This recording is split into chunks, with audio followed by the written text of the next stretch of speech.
On today's episode, we take a look at 3 go-to baits for early springtime. We recap the Major League Fishing and Bassmaster Opens events from this past weekend, and we crack open the mailbag to answer your fishing questions about chatterbaits versus spinnerbaits, whether or not to use wire leaders to protect your baits from toothy critters, and fishing moving water in cold temperatures. All that and more on this episode of Tackle Talk. Hello, everybody. I'm Bill Dance, and you're listening to Tackle Talk.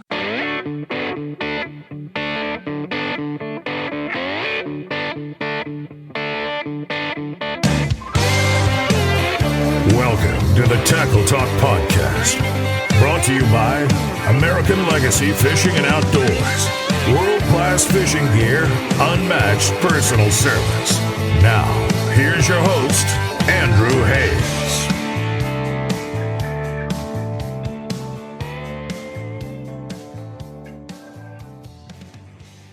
Hey everybody, welcome back to another episode of the Tackle Talk Podcast. As always, we are brought to you by American Legacy Fishing and Outdoors. And just like we told you last week, it's still going on right now. Right now over at AmericanLegacyFishing.com, you can get 20% off site-wide with code LOYALTY20, LOYALTY20 at checkout. Saves you 20% off your favorite brands of rods, reels, line, tackle, everything from Abu Garcia to Fenwick to Lew's. If you need line from Sunline or Seagar, your favorite brands of baits, Berkeley, Beast Coast, Zoom, whatever you need, 20% off with code LOYALTY20. The only things that are excluded are Dobbins, G. Loomis, Garmin, Humminbird, Minn Kota, Powerhouse Lithium, and sale items. Everything else is 20% off. Their used gear is already marked down 20%. There are some big brands that were not in that list of exclusions, some that start with like an M. There's some big ones in there that are usually excluded that are not right now. So you can go over to AmericanLegacyFishing.com. Again, use code LOYALTY20 if you need to stock up for everything. Spring is right around the corner. We got you covered. The best in the business, the best shipping, the best service, the best folks over at AmericanLegacyFishing.com and code LOYALTY20. All right, folks, let's start with some competitive fishing. It has been a long time since we've had any sort of results from a pro fishing circuit. Pro fishing for 2024 is back, and it's off and running with our first event. The Major League Fishing Bass Pro Tour kicked off its 2024 season this past week at Toledo Bend in Louisiana. So it was January 30th through February 4th, and it was an event that a lot of people were talking about for a few specific reasons that we will get to in just a second. But first, as always, we're going to give you your top 10 in reverse order, and then we will hit the highlights. So 10th place was Matt Becker, 9th place Jesse Wiggins, 8th place Justin Cooper, 7th was Alton Jones Jr., 6th Martin Villa, 5th Zach Burge, 4th place Jacob Wheeler, 3rd was Drew Gill, 2nd place Spencer Sheffield, and 1st place Dustin Connell. So a huge congratulations to DC. He closes it out with 112 pounds and 4 ounces just on Championship Sunday alone, almost doubling Spencer Sheffield in second place. So your big stories from Stage 1 of the Major League Fishing Bass Pro Tour were number 1, the lack of a live feed on days 1 and 2. So MLF made this decision not to broadcast day 1 of Group A and day 1 of Group B so that the first 2 days of the tournament are completely unbroadcasted. You can follow Score Tracker, but there's no actual live feed for you to watch. And this was met with a firestorm of angry bass fishermen online for the past few days. So every post that Major League Fishing made, anything that they put out there on the internet, every comment was about how there was no live feed, and rightfully so, I guess. This is a competitive professional sport that is produced for live broadcast, and then you don't show it. That would be like, tuning into the NFL and they don't broadcast the first quarter. It's just insanity. You tune into your favorite NFL game and it picks up with like 10 minutes left in the second quarter. And I usually don't comment on like the shortcomings or my issues with tournament circuits in general, but I even said this a couple days ago. purposefully limiting the reach of your anglers, your sponsors, and your tournament circuit as a whole while your competitors at Bass and the NPFL now are stepping up their live coverage is a wild move to me on MLF's part. So I think that MLF claimed that they were not broadcasting the first 2 days of the tournaments so that other anglers could not watch those days 1 and 2 and like steal their spots or whatever, or realize where they're at fishing on the lake and then use that the next day. But if that's the case, just make them sign like NDAs or agreements that they won't watch. There's all kinds of other things that these anglers have to sign saying that they won't do, like not practicing on off-limit periods before an event at that body of water, or not getting information from other competitors at certain stages of the competition, all that kind of stuff, which a lot of these guys, there are rules that get broken all the time, especially in the info part of the world of bass fishing. But I would say, and this is again just complete speculation, but I would guess that this is more of a cost savings measure for Major League Fishing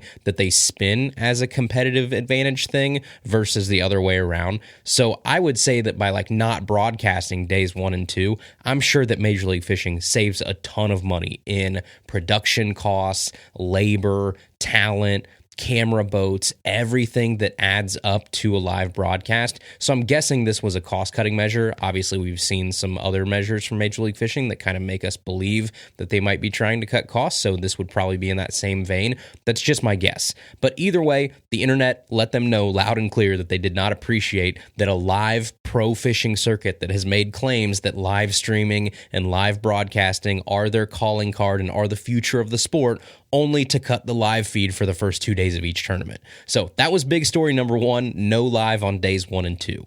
Story number 2 was that even when they did resume live broadcasting on the final 2 days of the group stages and then the knockout round and the final round, this event was a forward-facing sonar fest. So every single guy is out there chasing deep fish with their live scope or their active target or their Mega Live or whatever brand that they're with. But it was nothing but like 80 guys all throwing the same thing, a ball head jig with a small minnow-style bait, and tossing it out in front of their boat and jigging it. And I mean, it was so bad that even on the final day when they go around and they like interview the top 10 after it's all said and done, and they get like a soundbite from everybody's soundbite was almost exactly the same. It was something along the lines of, yeah, we had a good week out here on, Toledo Bend. The bait was moving around a lot. We got on some good fish.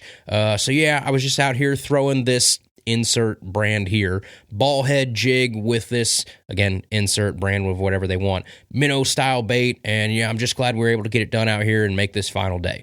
That was the soundbite from every single guy that they panned to from the top 10. So not to get on like the forward-facing sonar train here because it's tired, it's old news, everything that can be said about it has been said 10,000 times. This is not a show where we sit here and complain about forward-facing sonar, but from a bait guy perspective like me who likes watching fishing and likes tackle and likes to nerd out on that kind of stuff, it does suck that for a lot of these tournaments now, gone are the days where you can ask that top 10 of guys, hey, what were you throwing out there? And you would get like 9 or 10 different answers. This guy might be throwing a jerkbait. This guy might be throwing a fluke. This guy might be flipping a jig. This guy might be throwing a frog. Like there used to be a whole bunch of different answers that you would get if you would ask that question, even on a lake like this where it seems like everybody figured out the same bite. If forward-facing sonar, wasn't around, people would have found different bites. So you would have got all of these different lures that these guys were throwing, and it would have made it obviously much more fun to watch. But now you go around and you ask those guys, now it's just, yeah, I'm throwing a ball head with a minnow style bait, or I'm throwing a Demiki rig, or whatever you want to call it, but they're all throwing the same thing. And it was actually so bad that fans got really pumped when Ott Defo went out there, I can't remember what day it was, but he caught a fish on a buzzbait, and everybody loved it. And not because it was some crazy impactful catch for the tournament, it was because we got to watch a guy catch a fish on something other than a jig head minnow on forward-facing sonar. So I completely understand why these events are getting harder and harder to watch for fans. I really do. I 100% get it. But I also understand that from the angler's side, they have to do what they have to do to compete. So someone could go out there and say, no, I'm not going to do the forward-facing thing, and fans would love them for it at first, but they'd get their butt whooped out there more often than not. And when fishing is your livelihood and it is your job, you do have a duty to go out there and do whatever you have to do to catch the most fish. And right now, that is forward-facing. So that was that. Some other really quick notes from this event. Jacob Wheeler is a hammer. He was in the top 5. Again, it feels like it's automatic at this point. He caught an 8-pounder within the first few minutes of the tournament. So very impressive showing from Wheeler. Again, Drew Gill had a really impressive debut with the Bass Pro Tour. He finished 3rd, proving that he is going to be a force to be reckoned with, and he is great with his electronics. So any event that sets up like this, you probably want to watch Drew Gill. But for the rest of this, for Group B, for the knockout round, the final round, it was the Dustin Connell show. He put on a show. He consistently was on fish, chasing fish, finding fish, and he didn't have any of these moments really. I mean, except for maybe a few really here or there at the beginning of the day, you had very few moments where it didn't feel like it was DC's event to win. And the only other thing I'm going to say here, again, from the bait side, because I love talking about baits, that you might find interesting is that I've been able to find out a little bit through keeping my ears peeled. I don't ask guys for, like behind the scenes info or anything like that. I'm with you guys. I try and figure it out on my own by watching, by reading, by listening, by watching these live feeds and all kinds of stuff. But I know through watching a lot of the stuff and hearing people talk about it that there is a new prototype bait from Rapala that they've been working on. I'm assuming in the Crush City lineup because it's a plastic, obviously. So I would assume they would be bringing it under that umbrella. And I know that both Wheeler and DC have been using it. And I was able to watch close enough this week to get a pretty good idea of what it is on live. But then at the very end, Dustin Connell, when they're interviewing him, he said it. I don't know if it was on purpose. I don't know if it was a slip up, but DC said he was using a Mooch minnow that would be coming out soon. And so the rest of this week, it felt like they were being really secretive. They were hiding it. They were saying prototype. They weren't saying a name. And then at the very end, DC says Mooch minnow. So that is the first time that I've heard it publicly. They've been keeping it under wraps pretty well. But since DC said it, it's out there in the world now. I feel like it's fair game to say the Mooch minnow from Rapala should be coming out pretty soon. All right, now let's move over to Bassmaster, and although there weren't any Elite Series events, and there aren't for another couple weeks, the Bassmaster Opens kicked off this past weekend in Clewiston, Florida at Lake Okeechobee, and it did not disappoint. So we will again get to the highlights here in a second, but your top 10 in reverse order: 10th place, Brandon McMillan; 9th place, Bo Browning; 8th place, Sam George. 7th was Easton Fothergill. 6th place, Austin Cranford. 5th place, Matt Adams. 4th place, Paul Marks. 3rd place, Randall Tharp. 2nd was Tucker Smith. And 1st place, Scott Martin. So before we get into the record-setting event that this was, I do want to remind you, this is obviously the Bassmaster Opens, which means that this is not the Elite Series. This is the Opens where anybody can compete, obviously as long as you get your name in early enough and you get a spot. But anybody can go out there and enter these Opens. So you have a lot of people that are going in there either to try and make the Elite Series, and if you fish all 9 events, you're what they call a Bassmaster EQ angler, which means you're trying to qualify for the Elites qualifier. That's what EQ stands for. But almost anybody can compete in these. So with that being said, this event was a lot of big fish. It was a lot of different styles of fishing, from flipping weeds and punching to jerk baits to swim baits on forward facing. There was a little bit of that. It had a little bit of everything. So unlike the Bass Pro Tour event, where it seemed like everybody was kind of glued to that forward facing and that was the bite, at Okeechobee, there's so many different depths. There's so many weeds. There's so much different cover there that it's just kind of a necessity that forward facing is not really going to work all the time at Okeechobee unless you're in certain spots. And so there were a lot of people out there fishing the way that people want to watch fishing, which is like flipping and setting the hook like a maniac on 6, 7, 8 pound fish. It was a great event to watch. But the one thing that was very evident from the start was that Scott Martin, Elite Series angler, past Forest Wood Cup champion, I believe, son of Roland Martin, a guy that's grown up on Lake Okeechobee and knows it like the back of his hand, came out swinging for this event. And Scott ended up winning this entire thing. Obviously, we just went over the results with a 3-day total of 90 pounds and 6 ounces, which smashes all of the previous records. So he now holds, I believe, the biggest single-day bag in Bassmaster Opens history. He has the biggest 3-day total in Bassmaster Opens history. And now I believe he has the biggest 3-day total of any Bassmaster event, not just the Opens. So an absolute hammer fest from Scott Martin as he hung up 33 pounds and 2 ounces on day 1, and then he came back day 2 with 25 pounds and some change, and then on day 3 he hung up another dirty 30 with 31 pounds and 7 ounces. An absolute Lake Okeechobee clinic from Scott Martin with Tucker Smith, our past guest from the show. You'll remember he was one of the 2 young men that won the U.S. Open a couple years back, I believe. Him and Logan Parks came on after they won the $1 million. So Tucker Smith finished second, and veteran angler Randall Tharp finished third. So that is your Bassmaster and your Major League Fishing updates from this past week. Again, we don't want to spend a ton, 2 hours on this thing, but we do want to keep you guys updated so that you guys know what's going on in the pro fishing world. Okay, and before we get into some spring bait talk here really fast, I do want to remind all of you that this weekend, February 9th, 10th, and 11th, this Friday, Saturday, and Sunday is the National Fishing Expo's Columbus show in Columbus, Ohio. So 3 days of fishing tackle, seminars, hanging out. I will be there all 3 days. I'll be leading a seminar on Friday at 4 p.m. on Stage B, I believe.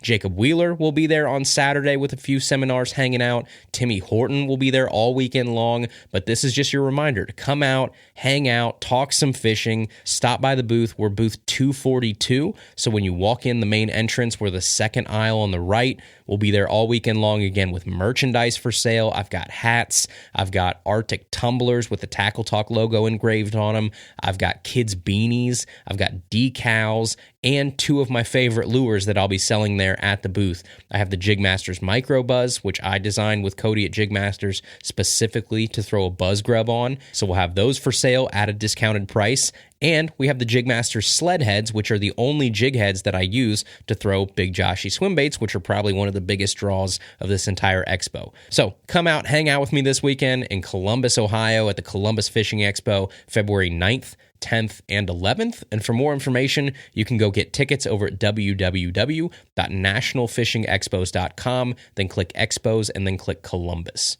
All right, folks, we are going to get into some early spring baits here in just a second, but first, we are brought to you in part by RTIC. RTIC coolers are my favorite coolers on the market for two specific reasons. One, they never let me down and they perform just how they're supposed to every single time. And two, they're half the price of the other guys. So you get the same or better quality at half the price. And to me, that's a win-win. And right now, they've got their Game Day Essentials sale going on over on the website where you can save 10% off halftime water coolers, 10% off 72-quart ultralight wheeled coolers, 20% off bottle chillers and can chillers, 10% off ultra tough coolers, and 40% off baskets and dividers. So whether you need a hard cooler for the boat, you need a soft cooler for the kayak, a new coffee mug for your morning commute, or an insulated tote for grocery trips, RTIC has you covered. So head over to www.rticoutdoors.com to check out their full sale that they have over there for the Game Day Essentials sale and save big on your favorite coolers and favorite drinkware. Again, that's www.rticoutdoors.com. Keep the adventure going with RTIC. All right, folks, today the bulk of our episode here is going to be focused on some of my favorite early spring baits. And what we're going to do today is we're going to talk about three baits in particular that you probably won't catch me leaving home without in early spring, especially if I'm going out and I'm fishing lakes and ponds. So today we're going to go over not only these three lures and why I like them, but also where to throw these baits and kind of general areas to target for early spring fishing. Okay, so let's start with three great lures that you should have in your box when the water starts to heat up and we make our way into springtime. So we're on the beginning side of spring, very early, kind of late winter, early spring time frame. And it is kind of important, I guess, for me to preface here that I am in Ohio. So some of the information I'm going to talk about today, some of the lures that I like, obviously the timing is going to be for people like me, right, that are in kind of the middle of the country as the weather sort of warms up. And again, you make your way out of winter and into spring. Now, some of you guys that might be listening in Florida or Texas or somewhere like that, you're going to have very different timing and very different scenarios that I'm going to have up here. Heck, some of you guys in Florida are probably already out there catching tanks up shallow. I know like my dad lives in Central Florida right now, and he's been blasting them. So meanwhile, we are up here. We're still in winter mode. It's the beginning of February, obviously. So we're slowly creeping toward our first signs of spring, but they are still around the corner and they are not here yet. But anyway, the first lure that I'm not going to leave home without in early spring is probably going to be my absolute number one spring bait in general, and it's going to be a 1.0 or a 1.5 size square bill. And this could be a Strike King, it could be a Lucky Craft, a 6th Sense, whatever you prefer. A 1.0, I think is 2 inches, and it usually runs around like a 1/4 of an ounce, and then it has a running depth usually of like 2 to 4 feet. And then you have the 1.5 that's usually like 2.5 inches long, like 3/8 I think is probably your normal size there, and then it runs anywhere from like 3 to 6 feet deep. But a square bill in the springtime is absolutely money for a few reasons. One, it's got a tighter wobble than your big build, like deeper crankbaits. And in the early springtime, when those fish aren't going nuts and they're just coming out of that cold water slump, a tighter range of motion is generally a good thing. So you want to see more of a big shimmy versus a big wide wobble. And a square bill gives you that every single time. The other reason that a square bill is so deadly is because they run so shallow. I think it forces you to focus on shallower, flatter water. So a square bill that runs like 2 foot to 4 foot, you're not going to go out and fish that in 14 feet deep water, right? You're not going to go out and fish big bluff walls with it or ledges or anything like that. It's made for a fairly flat bottom or rip-rappy type areas, which are where you want to target a lot of times in early to mid-spring. So when those fish move up to the shallow flats and they finally get up there to spawn, you're targeting those right areas when you're fishing a square bill that only runs like 4 foot deep max. And then as far as colors go in the springtime, for me it's usually a shad pattern, chartreuse, red, and black. And that's usually all I've got with me. And 2 of those are pretty standard. Your chartreuse and your shad are pretty normal, and I think everybody's going to have those colors with them. But then the other 2, red and black, are a little bit more specialized for me for the spring time frame. So I'm always going to pick up a red square bill because I've just always had luck with red in the springtime. We've talked about this on the show before. I don't know what it is. I don't know if it's truly a biological reason why fish eat red in the springtime, or if it's just because there are more people out there, myself included, throwing red lures in the springtime. So of course there are going to be more fish catches on red in the springtime than any other time of year because there's more people out there throwing it. So if the only time you ever throw a red square bill is in the spring, you're obviously going to catch more fish in the spring on red square bills. So it's just kind of that catch-22 there. The reason that I don't catch a lot of fish on red square bills or red baits in general, like in the fall, is because I don't throw red baits in the fall. If I did and I committed to it as much as I do in the springtime, I bet I would probably catch fish then as well. But nonetheless, I always have a red square bill with me, and I love throwing them in the springtime. Call it confidence, call it following the crowd, call it a wives' tale, I don't know, but I will be throwing red square bills in the spring. And then my favorite sneaky square bill color in the springtime is all black. And there aren't very many square bill makers out there that make all black square bills. Strike King makes a couple good ones in the 1.0 and the 1.5 and the KVD line. There's one that's an all black with light blue kind of scale lines on it that I think they call Wicked. And then there's another one that's all black, but those scale lines are like chartreuse and green. And then I think they call that Wicked Fire Tiger, which is also a great option. But the reason that I throw black square bills in the springtime a lot is pretty simple. It's because around here, our water gets disgusting, it's flooded out, it's gross, and that dark all black square bill gives me the best chance, I think, of being seen in muddy or stained water. So number 1 on this list for early spring baits is the trusty square bill crankbait. Now, number 2 on this list is going to be one that I have with me all the time, but I have a special version of it, especially in the spring, and it's going to be a chatterbait. But not just any chatterbait. When we're talking about early spring, we're coming out of winter, we're heading into spring time frame, one of the most deadly, I think, and overlooked chatterbaits out right now, especially for us around here in the Midwest, is the Z-Man Mini Max chatterbait. So a chatterbait in early spring is a great option because whether you got clear water, whether you got stained water, you can work it on those shallow flats or in those areas where fish are moving from the deeper water to the shallower pockets, because a chatterbait, unlike a square bill, can be worked at a lot of different depths depending on the weight of the chatterbait, your retrieve, how far you let it fall, all that good stuff. But my big thing here is last spring I fell in love with the Mini Max chatterbait specifically because it's so compact and it seems to have a faster, tighter action to that blade because it's smaller. So smaller blade, I would guess, means smaller range of motion, and you get, again, more of this like shivering vibration versus the big wobble of a standard size chatterbait blade. You also get the benefit of the Mini Max chatterbait being more compact. And around here, early springtime, those fish are coming out of the winter funk. And yes, they might be more likely to chase as that water gets warmer, but they're still not going bananas. So that small profile seems to help a little bit. And don't let the Mini-Max fool you. It is a big fish catching machine. I've caught 1 pounders on it. I've caught 4.5 pounders on it. Again, for you Florida guys and gals out there, that might not sound very impressive, but remember, this is Ohio. This is public water. Anything over 4 pounds around here, honest to goodness, is a trophy fish around these parts. But the Mini-Max Chatterbait also has a really stout hook for such a small chatterbait. So it's got I think it's like a real heavy duty 2/0 hook, molded double barb keeper, good skirt colors. And because it's a different blade size on a different size head, you get this thinner sound in the water than the usual clack of a big normal chatterbait. So when other guys out there in this really tough time of year are throwing your regular old 3/8 ounce and 1/2 ounce standard chatterbaits, that smaller profile, the thinner sound, the tighter wobble of that Mini-Max is a go-to for me in early spring. And then the last early spring bait we're going to talk about here today is one that I almost never carry with me because we don't fish them a lot around here. But again, early spring, this bait shines. And in these Midwestern lakes, I'm always going to bring a lipless crankbait with me.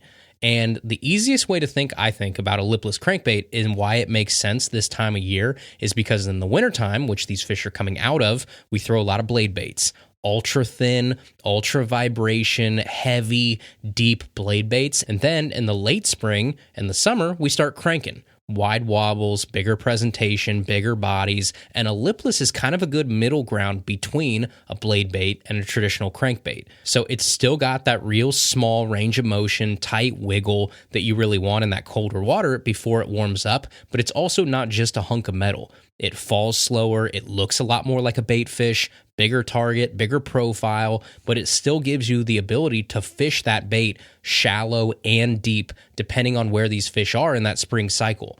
So if we were to go out on my lake right now around here and try and catch fish, they're still deep, but they're ever so slightly moving toward those spring spots. So they're going up the lake's incline just a little bit and kind of positioning themselves for those spring areas. And when that's the case, you need a bait that can be fished on those transitions. Weed edges, ledges, drop-offs, creek channels. A lipless gives you that versatility at different depths. So throw it out there on those deep points where they're starting to stage up and let it fall and reach those fish that are in, 16 foot or whatever. You can yo-yo it, you can straight retrieve it, you slow roll it. It's an effective way to reach deeper fish that still haven't quite moved up yet but are thinking about it here in the next couple weeks. Or when they do come up shallow, you can have a steady retrieve with that lipless crankbait and you can run it across those flats to see if anybody is home. And I love that I can do kind of both of those. I love that I can sit out in the middle of this lake, throw a lipless into 4 feet, and then work it back to me in 20 feet and not waste any of that time because it works at every depth. So like last spring is a good example. I went out to my favorite lake around here. I took a little break from the river because it was too muddy and I caught a ton of fish on a Rayburn Red lipless crankbait doing just that. I would throw it toward where I thought those fish would end up during the spawn, so the big rocky kind of like peat gravel flat that I was throwing toward, and then I would work it back to me off this huge long tapering point until I was kind of back out on main lake and that main lake depth. So I would keep doing that and backing up as I made every cast until I found where those fish were. And one weekend those fish would be hanging out in 16 to 17 foot, and then I'd come back like 2 weekends later and they'd moved up to that like 7 to 10 foot range is where I found a lot of them. And then 2 or 3 weeks later, you could see them up in the shallows getting ready to spawn. So it's so cool to see that progression of those fish as they make their way up toward their spawning areas. And a lipless crankbait allows you to handle almost all of those depths and target them at any point during that transition.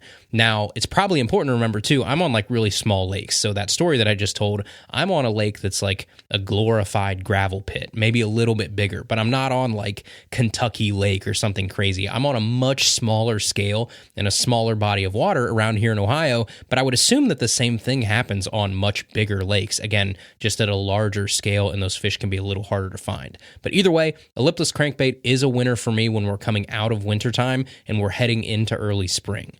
So there you go. At least for me, there's 3 baits that I'm not going to leave home without in early spring. I'm going to bring with me a square bill like a Strike King or a Lucky Craft 1.0 or a 1.5. I'm going to bring a small, compact bladed jig like a Chatterbait Minimax, and then I'm going to bring a lipless crankbait like a Strike King Red Eye Shad or something along those lines. All right, folks, next, we're going to crack open the mailbag powered by Dakota Lithium in just a second, but first, we are brought to you, in part, by Dakota Lithium. And whether you have an $80,000 boat or a $2,000 boat, whether you got a $99 kayak or a $5,000 kayak, you got $70 worth of electronics or $5,000 worth of electronics, make sure that they're being powered by the best. And for me, the best batteries in the game right now are Dakota Lithium batteries. Dakota Lithium batteries are twice the power of traditional batteries at half the weight. They charge up to 5 times faster. They last up to 4 times longer. They have completely US-based customer support, and they come with a whopping 11-year warranty standard. So you can run the best batteries in the business with over a decade of warranty protection to make sure that your time on the water is never cut short. But right now, we're not only going to save you battery weight, we're not only going to save you headaches from the other underperforming batteries, we're also going to save you money, because you can go over to www.dakotalithium.com and you can use code TACKLETALK10 for 10% off your entire purchase just for listening to the show. We recommend products we like, we work with brands we love, but we're always trying to save you money. So we're going to do that on your next battery with code TACKLETALK10, 10% off your battery over at www.dakotalithium.com, the official lithium battery of Bassmaster. All right, and finally here, we are going to jump into the mailbag powered by Dakota Lithium. This is the Tackle Talk Podcast Mailbag, powered by Dakota Lithium Batteries. Adventure awaits at dakotalithim.com. All right, folks, let's crack open the mailbag here, powered by Dakota Lithium. The first question is from Sky, who says, the podcast is in a league of its own and incredibly well done. I was wondering if you've ever done a comparison between the Berkley Coal Shad and the Mega Bass Mag Draft, quality, performance in the water, etc. Also, have you ever tried the Megabass iWing 135? Really, there is nothing even close to it on the market, and it's becoming one of my all-time favorite lures. So your first question is about the Mag Draft versus the Coal Shad. And we could probably, and we probably should, do a full episode on big baits like this and comparing them in the future, because there's so much that you can talk about. You've got the Mag Draft, you've got the Coal Shad, you've got the dangerous swim bait. What else? You've got the new Hangover that came out from 6 Sense, even though that's a line through and a little different. Still, that type of bait, there's a lot out there and it's really popular right now, so you're seeing a lot of options come on the market, and a lot of them are in that Mag Draft sort of lane, but there are unique characteristics to each of them that make them different and not just the knockoff, which is like the popular and cool thing to say. Each one of these baits does have their own nuances. So you specifically asked about the Megabass Mag Draft and the Berkley Coal Shad. So I will start by saying that there have been a lot of fish caught on mag drafts since they came out. And they did kind of start this whole big plastic, harnessed treble, big wagon tail type craze. And now a mag draft is great at certain speeds. But the problem with a mag draft that I've always had anyway is that once you start reeling too fast, it flips on its side and it does what we call blowing out. It blows out. So it is weighted and designed to be fished at slower speeds and at a very specific speed that you'll see when you get out there and you start reeling it. There are certain speeds that this mag draft likes, and it feels comfortable and it looks good on the wag and it doesn't really roll over on itself. But again, there's just certain speeds that it does it really well, and there's certain speeds that it doesn't. So for the quality that it has at those certain speeds, it does lack versatility when it comes to different retrieves. So the other thing that's unique about a mag draft is that the treble hook is held up to the belly by a magnet. Obviously, I would assume that's where the name mag draft comes. I don't know for sure. I guess mag could mean magnum too, but I kind of think that it probably means magnet because there's a magnet that holds the treble up to the belly. I don't know. I guess we should probably ask Megabass that. But that magnet that's inside the belly that keeps that treble hook up is a blessing and a curse. The blessing is that the hook releases really easily, so you get great hookup rates with that bait. The bad is that the hook releases really easily. So not only do you get good hookup rates, but it comes easily undone when you hit something in the water or weeds or whatever it is. And this is a personal problem that I've had, is that I've probably had 3 mag drafts over the past 2 years where the magnet has fallen out of the body. One of which I found and I was able to re-glue back in, and that mag draft is still okay. But the other 2, that magnet is long gone, which is very, very annoying when it comes to buying a fairly expensive soft plastic bait. And then comes the Berkley Call Shad. And what I like about the Berkley Call Shad is that they fixed my 2 main issues with a mag draft. Number 1, the Call Shad performs much better at different speeds, so you can make the argument that maybe you don't like the Call Shad and the way it looks at the speed that the mag draft performs really well. So if you put them side by side and you fish them both at that speed that a mag draft likes, you might say that you like the mag draft better, and that's great, and that's obviously what a mag draft is for. But when you speed them up and you slow them down, the Call Shad performs better at different speeds than the mag draft does. So the mag draft has that sweet spot where it really owns the market and it's awesome. The Call Shad comes out and it's just more of like a do everything bait where you can burn it a little bit more, you can slow it down a little bit more. It just plays more roles in your arsenal than a mag draft does, at least in my mind. And then the second thing that they fixed was that they fixed the way that that treble is harnessed. So it's not a magnet anymore. Now it's a metal clasp, and that clasp clicks right to the treble hook and it keeps that hook up on the body. So for me, that's worked much better than the magnet has because it doesn't come off on casts. I used to hate that. You cast a mag draft, you get that money cast, and then you get it back to, your kayak or the boat or whatever, and that treble's just dangling down there because it fell off the magnet. You don't have that issue with the Call Shad. With the Call Shad, that metal clasp keeps that hook up there really well. But then the thing that I was worried about was, okay, well, is it going to release when I need it to release and I set the hook on a fish? And I've never had a fish, at least to my knowledge, that's hit that Call Shad that I haven't got that hook to come down on. So it stays up when I want it to stay up, and it comes loose when I want it to come loose. So that, I guess, to me is a win-win. And then, of course, you have the price. And the Call Shad is about $5 cheaper than a mag draft. And to me, a regular dude who pays for my baits, just like all of you guys pay for your baits, I don't get this stuff sent to me for free. In fact, I turn it down. I go out and I buy them at the store. I have a lot of messages where I've had to tell guys, unfortunately, like, no, do not send me free stuff. I want to pay for it just like everybody else, because then I want to be able to sit here and talk like we are right now, and I can say what I like and what I don't like about each of these baits. So when something is $5 cheaper and it does some things better than the other one, that's a big deal to me. So those are your big differences, I think. The speed at which they can be fished and the hook clasp system are probably the 2 big things you're going to notice when you compare these 2 baits. And then you mentioned the eye slide, and really fast, yeah, that's obviously a money bait. It's awesome. It's a big crawling bait, big top water. It's got some insane action, and it draws these really vicious strikes during top water season. I've only got one, and ironically, it was from Shan O'Gorman. He sent me one as like a thank you gift a long time ago, and I still have it. Like 4 years later, I still use it every once in a while. It is an awesome bait, but it's also one of those baits that's so cool that I'm like scared to throw it sometimes, so I only break it out a couple times a year.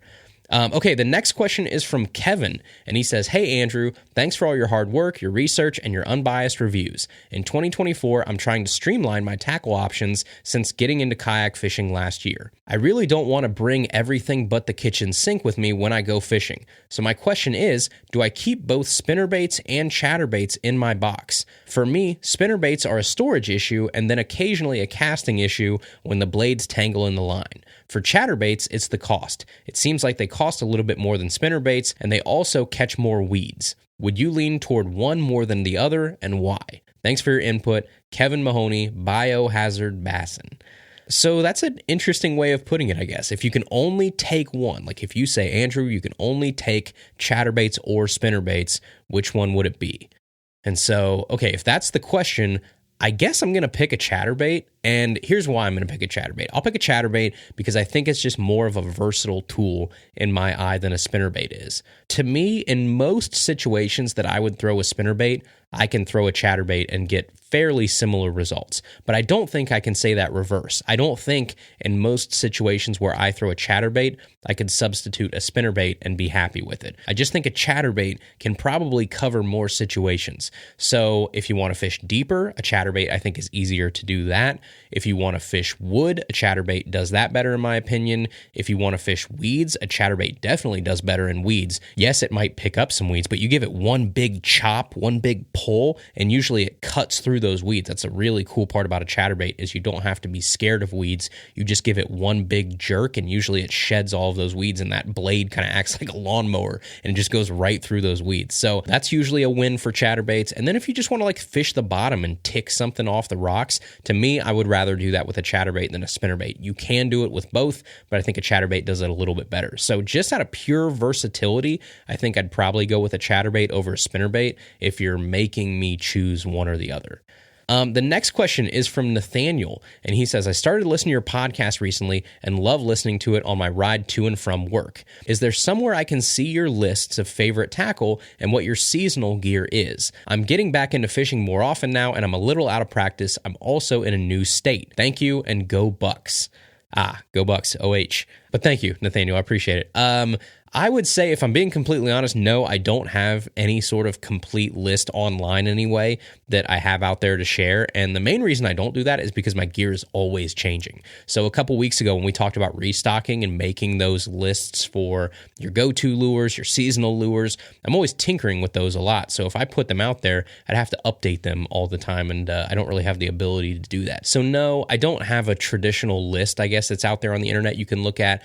But with that being said, you can go over to American Legacy, and we made a page about 2 years ago that had a lot of my tackle picks on it, and that page is still live. So if you go to www.americanlegacyfishing.com/tackle talk, all one word, you're going to see a page that will bring up like all of my gear picks from that time and the gear that I frequently use. So a lot of the rods that I use, the reels that I use, some of my go-to baits, they're still on that page. So again, it's americanlegacyfishing.com/tackle talk. We'll take you and you'll be able to see some of the gear that I really like. But right off the top, if I'm trying to think of some of the brands that I usually gravitate toward, I do like gear from a lot of big brands like Berkley, Rapala, Strike King, Zoom, Yum, Z-Man, Lucky Craft. But then there are some smaller companies that I love too. Beast Coast, Big Joshy, Jig Masters, Labina Lures. I would say a lot of my staples come from those companies.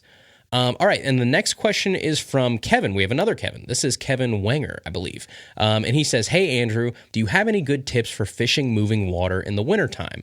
Up here in New Hampshire, the only open water is moving water, and the extent of my river fishing experience is throwing inline spinners for whatever bites. Is it even worth making the trips, or should I just stock up and make plans for when it does warm up enough? Yeah, man, I can relate to this a lot because that is exactly what we're doing right now. We're fishing moving water in freezing cold weather. So my first tip would be to find your deeper water. And deeper is relative. We've talked about that before, but it is true and it's worth repeating, is that if your river is usually, 3 to 5 feet, try and find those 7, 8, 9, 10-foot holes, or the stretches that are just deeper in your river. So it doesn't have to be like a stereotypical hole. It could be a, 300-yard stretch that's now, 7 and 8 foot instead of 3 to 5 feet. Find those stretches. Or if your river is usually 10 to 12 feet, find your 15 to 18-foot holes and stretches. These bigger fish, at least that we find around here, usually seem to move toward that deeper water and just kind of hang out. And there's a lot of bigger fish that just seem to go wherever the water is deeper, and they find a piece of cover and they just lock to it. So if you're out there and you know that there are logs or wood or rock piles or something down there in that deeper stretch, keep casting to it. And that's another thing. I can't tell you how many times that I have made the same cast in the winter. It feels like 15, 20, 25 times before you get hit. And I know it's tough. I know it sucks. I'm really bad about not committing as much as I should to making those casts in the wintertime. It's cold. You're in a bad mood because nothing is biting and you're miserable out there. But in the wintertime, that can be what you have to do. If you know where that right water is and where that right cover is, sometimes you just have to keep casting at that same thing until you go crazy and then you get bit. So a lot of the rest rest of the time of the year, I'm a run and gun type guy. I'm a guy that says make a few casts at whatever it is and move on, because if there was a fish there, it would have shown itself, it would have bit, because it's that alpha big, fish mentality or whatever. Very rarely, in the heat of spring or fall or whatever, do I catch a fish by flipping the 10,000th time on this same little log in the river. That doesn't usually happen. Usually that smallmouth or whatever is there is so aggressive because that is its territory. The first couple casts, you're usually getting hit. But with that being said, in the wintertime is the time where you buck that trend. And Jeff, if Jeff's listening to this, he will remember this one. This is like probably one of the first times that I realized you might just have to keep casting in the wintertime. So we were creek hopping. This is, 6-7 years ago maybe at this point. And we were fishing like a little 4-foot deep water spot under a bridge in a farm creek. Again, middle of nowhere, small water, but this is just how we kind of grew up fishing. And so there is this tiny little piece of wood under one of the bridge pylons that you can see sticking out. And again, it's not deep. It's like 3 or 4 foot. And I'm flipping a little 1/4 ounce Texas rigged green pumpkin tube.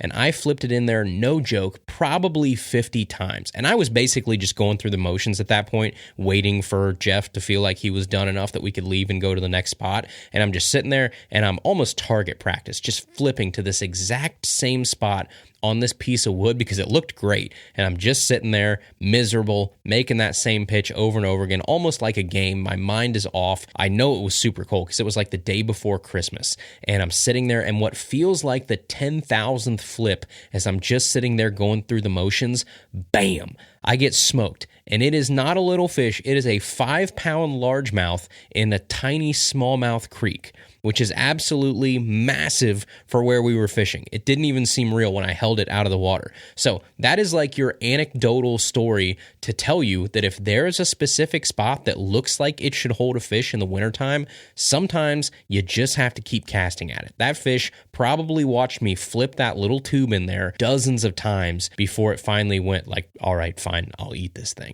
So that might be what you have to do in the wintertime.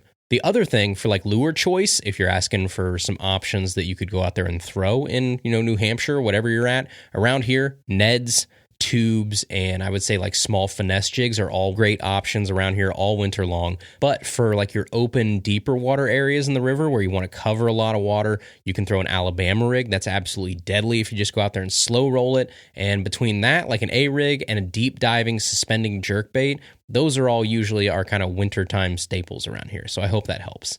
And then the last question here is from another Kevin. This is Kevin Delzell. So I think, 3 of the last couple questions have been from Kevin's. So this is a Kevin party today. So this is from Kevin Delzell, and he says, "Hi, Andrew. I finally remembered to submit a mailbag question on the website instead of DMing you on Instagram. My home lake has pike and walleye. Do you ever throw a glide bait or other reaction baits targeting bass with a wire leader? Would it mess up the bait's action? Thanks, Kevin."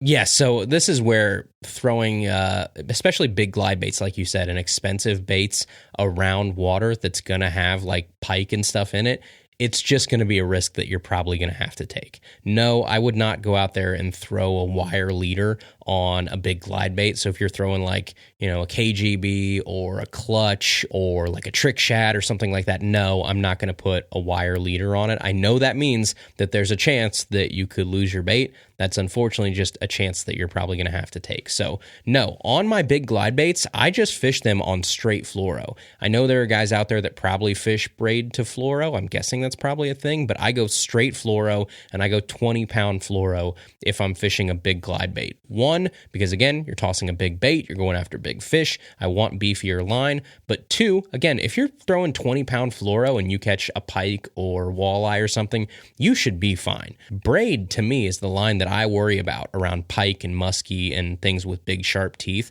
If you've ever seen like a muskie tooth or a pike tooth or something and what it does to braid versus what it does to fluoro, it cuts through braid like butter half the time, where fluoro can stick up to it. I know that sounds backwards. I know it sounds like braid should be stronger, but on those razor sharp teeth that they got, they just cut through braid like nothing, where it's a little tougher to get through 20-pound fluoro. So no, I would not throw a wire leader if you're out there throwing bass bass glide baits for bass. Now, if you're out there throwing musky baits for pike and for muskie, then yes, I do put a wire leader on my baits in that situation. But big baits for muskie and stuff are not as finicky as like a bass single jointed glide bait is. So if you're out there chucking, big rubber or double 8s or double 10s or something, and you're out there fishing for muskie, that wire leader has nothing to do with how that bait acts. Those baits are fine with or without a wire leader. But if you're out there trying to fish, a 7-inch, 1.8 ounce glide bait that's resin made and stuff, it's going to have a very different action if you have a wire leader on that versus if you just have fluoro. So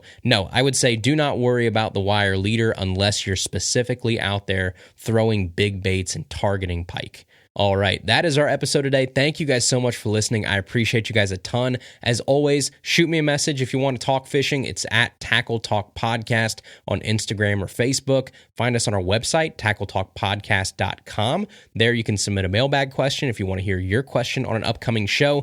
Come visit us at the Columbus Fishing Expo this Friday, Saturday, and Sunday, February 9th. 10th and 11th, stop by the booth, say hey, come hang out, and we will see you right back here next Tuesday for another brand new episode of Tackle Talk.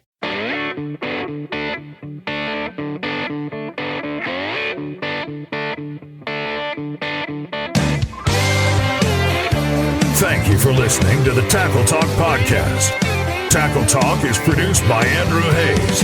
Copyright 2021. Please subscribe on Apple Podcasts, Spotify, or wherever you listen to podcasts.